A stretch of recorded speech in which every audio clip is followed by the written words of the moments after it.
जो हम 12th class के कुछ महत्वपूर्ण ऑब्जेक्टिव की चर्चा कर रहे हैं जो बहुत ही महत्वपूर्ण है, इसे आप एक बार देख करके जाइए। नागार्जुन खालिस्तान के कवि है। आधुनिक काल।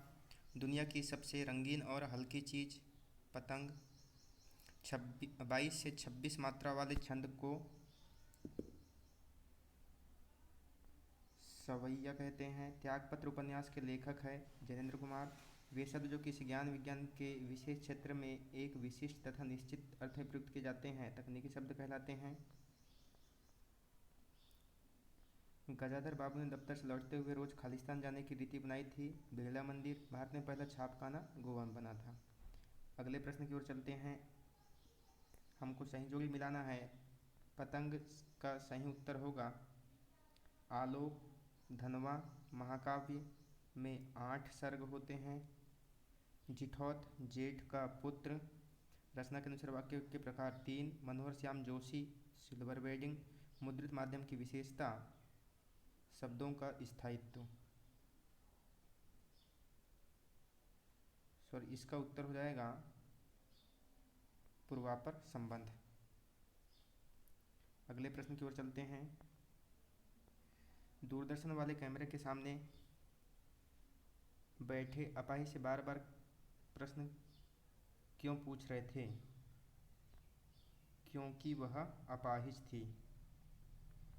क्योंकि वह अपाहिज थी। अपाहिज थी। जहाँ काव्य की शोभा वृद्धि का आधार शब्द हो वहाँ कौन सा अलंकार होता है?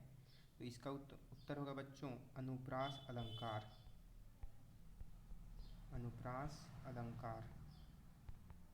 अगला प्रश्न है गन्ने के पके हुए गाढ़े रस को क्या कहा जाता है? तो बच्चों इसे आपको देख लेना है। चूरन बेचने का काम कौन करता है? तो बच्चों इसका उत्तर है भगत जी। भगत जी चूरन बेचने का काम करते थे। अगला प्रश्न है 5 क्षेत्रीय शब्द। तो बच्चों 5 क्षेत्रीय शब्द होंगे जैसे कि बहरा, बहरा, गरई और खचना बोल सकते हैं, तौलिया और मनीला। मनीला बच्चों ये है आपके 5 क्षेत्रीय शब्द। अगला प्रश्न है किसंदा का वास्तविक नाम। किसंदा का वास्तविक नाम था कृष्णानंद। कृष्णानंद। कृष्णानंद। अगला प्रश्न बच्चों डेडलाइन किसे कहते हैं? तो बच्चों इसकी परिभाषा आपको लिखना है किसी कार्य को करने की अंतिम समय सीमा। किसी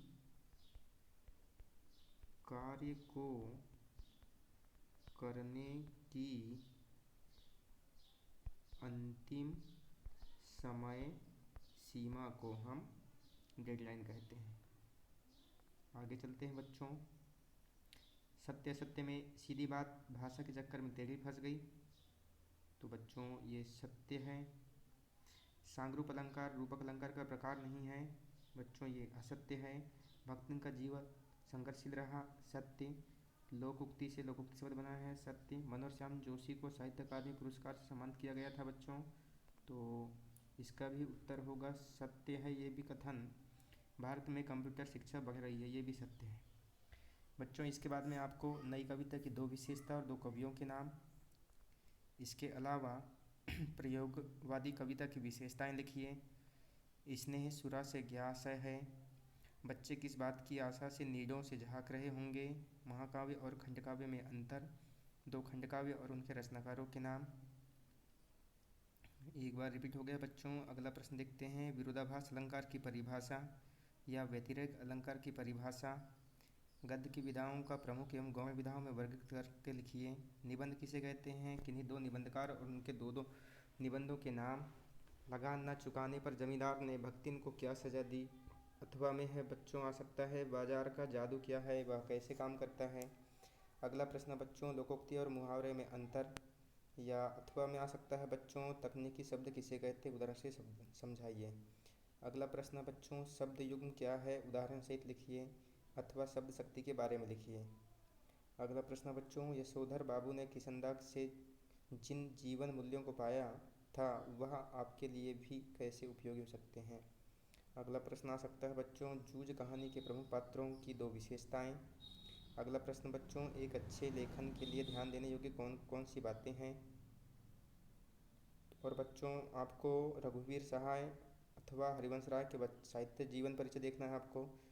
और बच्चों दूसरा है जैनेन्द्र अथवा महादेवी वर्मा का जीवन परिचय, सोरठा छंद की परिभाषा अथवा सवैया छंद की परिभाषा।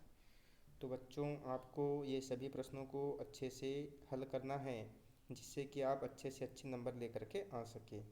और बच्चों इनके अलावा और भी आपको अच्छी तैयारी करनी चाहिए जिससे कि आप ज़्यादा से ज़्यादा नंबर लेकर के आ सकें। धन्यवाद।